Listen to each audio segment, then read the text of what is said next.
Ya Rasulullah, saya ini orang yang rusak karena saya berhubungan intim dengan istri saya di ketika Ramadan.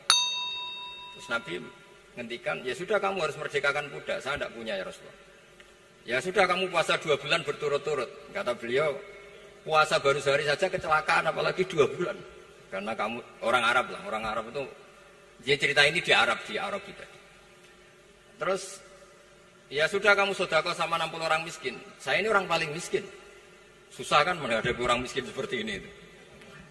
Nah, pertanyaannya secara usul fikih, menurut mazhab Syafi'i, sanksi berat itu hanya untuk yang berhubungan suami istri. Sehingga kalau membatalkannya pakai rokok, pakai minum, pakai makan, tidak kena sanksi seberat itu. Masuk akal kan, karena memang hubungan suami istri dalam banyak hal, misalnya haji, itu ifsad, yang benar-benar ifsad, bisa merusak haji secara total.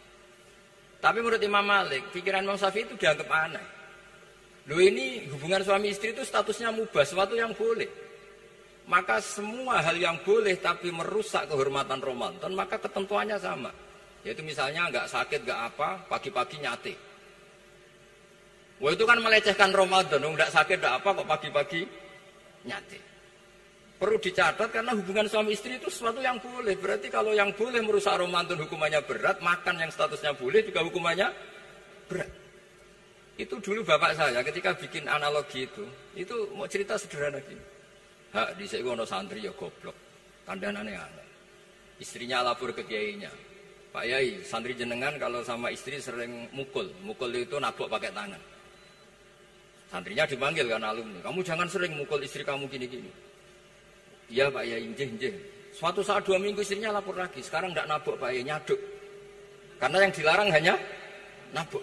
Dipanggil kiai, lo kamu katanya masih sering nyaduk istri kamu. Yang dilarang kan mukul, sekarang nyaduk. Kapan-kapan meludahi. Nah, artinya di usul fikih dijelaskan bahwa makna haramnya naboi adalah hurmatul idza, haramnya menyakiti. Maka nyaduk sama, meludahi sama, menerlantarkan sama. Itu dulu bahwa ahlinya bikin usul fikih seperti itu. Sehingga misalnya amar ma'ruf nahi mungkar ketika beliau ditanya, apakah perlu ikut kabinet gotong royong? Tapi di situ banyak kelompok yang mungkin itu tidak cocok. Pikirannya kayak apa harus ikut, justru ikut benahi dari dalam. Meskipun dari ikut itu bahwa Wahab nyun sewu yang ngalami fitnah yang macam-macam dituduh karena zaman itu nasakom. Tapi itu beliau santai saja. Tapi zaman itu memang itu sah karena zaman itu belum dibubarkan. Jadi yang dialami Wahab ini luar biasa. Semuanya harus jadi pelajaran bagi kita. Makanya jangan pernah meninggalkan ilmu yang bernama usul fikih, karena fikih yang mateng itu cara basa Jawa ini akan kehilangan stok teks. Misalnya Nabi sedekah pakai kurma atau pakai apa makanan pokok. Itu hadisnya itu kurma, sama Imam Syafi'i digenti kutu ahli baladi, yaitu makanan pokok dari negara. Sehingga kita tidak bisa mentang-mentang Nabi sedekahnya pakai kurma terus kita orang miskin kita kasih kurma. Bisa linu tuh nih kalau makan kurma orang Indonesia itu. Karena yang penting itu kutu ahli balad bukan kurma. Bukan mentang-mentang Nabi sholat di Mekah Medina, kalau ingin persis sunnah Rasul, sholatnya harus di Mekah Medina. Kalau di Indonesia, Nabi tidak pernah sholat di Indonesia. Sunnah Rasul sholatnya di Mekah Medina, bisa ada orang sholat kalau gitu.